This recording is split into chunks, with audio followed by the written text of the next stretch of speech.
Saya akan kembali berbincang bersama dengan Pak Heri dan juga Pak Ferdinand Ande Lolo. Pak Ferdinand, mungkin saya akan kepada Anda terlebih dahulu melihat dan berangkat dari pernyataan dari Ronda Talapesi tadi yang menyampaikan bahwa terdakwa dengan status JC. Sebagai mantan jaksa, Anda melihat terdakwa dengan status JC, apakah ini akan meringankan tuntutan dari segi jaksa? Baik, terima kasih Mas Martin. Ada satu elemen dalam melakukan tuntutan, yaitu mempertimbangkan hal yang memberatkan dan hal yang meringankan.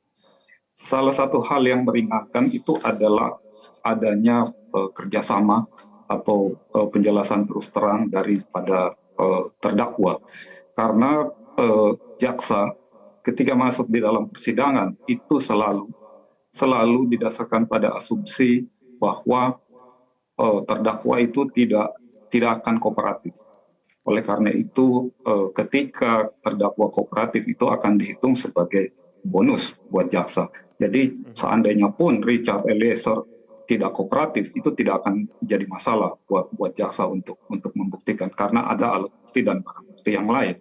Nah, kembali kepada justice kolaborator itu akan menjadi pertimbangan yang bisa dimasukkan ke dalam hal-hal yang meringankan karena tadi seperti saya bilang, jaksa tidak mengharapkan pengakuan atau keterangan dari terdakwa tentang hal yang sebenarnya. Namun ketika terdakwa memberikan keterangan yang sebenarnya, itu akan menjadi poin yang sangat baik buat terdakwa. Begitu poinnya. Oke, Pak Ferdinand, dalam kesempatan berbeda kami juga sempat mewawancari pihak LPSK yang menyatakan bahwa jaksa memperhatikan sungguh-sungguh pertimbangan dari LPSK. Seberapa besar pertimbangan dari LPSK ini akan besar pengaruhnya dalam jaksa membuat tuntutan? Semua pertimbangan, apalagi karena posisinya sebagai justice kolaborator dan itu sudah diatur oleh undang-undang, jaksa akan mempertimbangkan, tetapi juga bukan hanya pertimbangan itu yang diperhatikan dengan sungguh-sungguh, segala aspek diperhatikan dengan sungguh-sungguh, baik itu yang memberatkan maupun yang meringankan. Jadi apa yang disampaikan oleh LPSK itu benar, tetapi disampaikan bukan itu satu-satunya pertimbangan bagi jaksa. Oke, Pak Ferdinand, secara general kita melihat bahwa memang tuntutan dari jaksa ini memang menimbulkan banyak sekali tanggapan dari sejumlah pihak. Di antaranya kita melihat dari tuntutan kepada Kuat Ma'ruf, Ricky Rizal, dan juga kemarin terakhir Verdi Sambo begitu ya. Apa sebenarnya kalau kita lihat bersama yang menjadi pertimbangan atau dasar sebuah tuntutan jaksa ini? Hal-hal dari persidangan apa yang menjadi dasar utama dan penentuan tuntutan ini?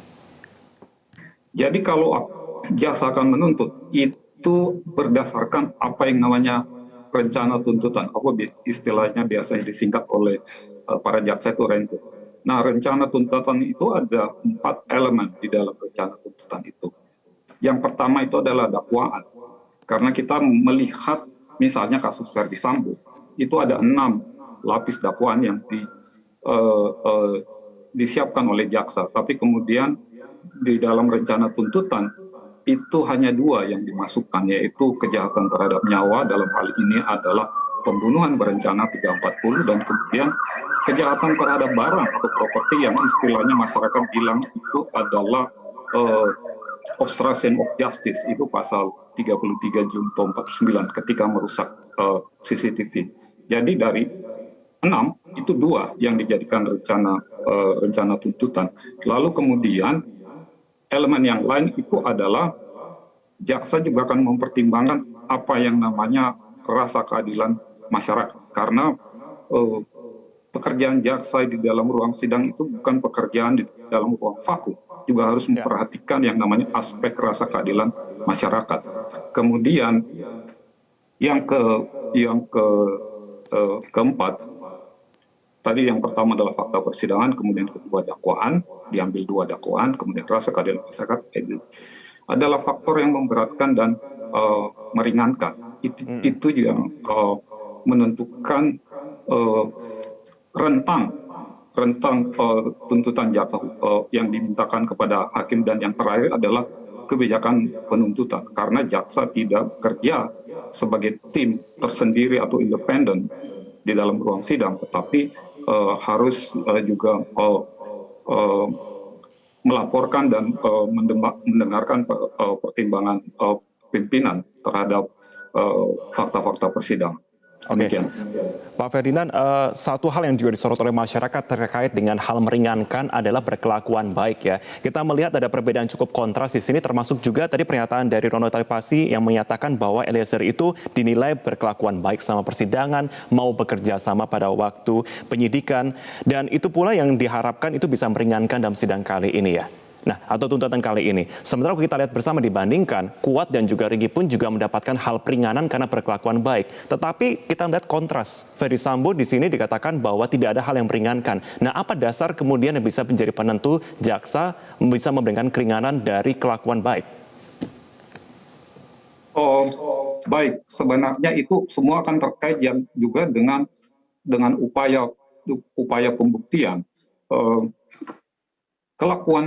Kelakuan baik itu sebenarnya tidak ada di dalam elemen untuk pembuktian, karena misalnya seperti di 340 itu elemennya sebenarnya cuma 3. Ada sengaja, ada rencana, dan ada nyawa yang hilang.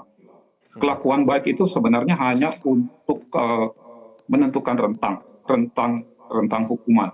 Jadi apakah rentang misalnya dalam kasus 340 ini pembunuhan berencana itu rentangnya antara 1 hari sampai 20 tahun. Ketika satu terdakwa menyulitkan jalannya persidangan, mungkin akan dituntut maksimal, dan satu terdakwa berkelakuan baik dalam konteks tidak mempersulit jalan persidangan, maka itu akan meringankan. Cuman memang tidak ada batas yang jelas hitam di atas putih terkait dengan aturan kelakuan baik. Jadi itu tergantung daripada kontekstual suasana persidangan. Demikian. Oke. Pertanyaan sama saya juga kepada Pak Heri terkait dengan tadi diharapkan dari kuasa hukum Eliezer bahwa dia berkelakuan baik, kemudian dia sebagai JC juga. Apakah ini bisa menjadi keuntungan bagi Eliezer dalam tuntutan dari jaksa kali ini? Mohon ditahan dulu jawabannya, karena kita akan bahasnya usai jeda. Pemirsa tetaplah bersama kami di Breaking News Metro TV.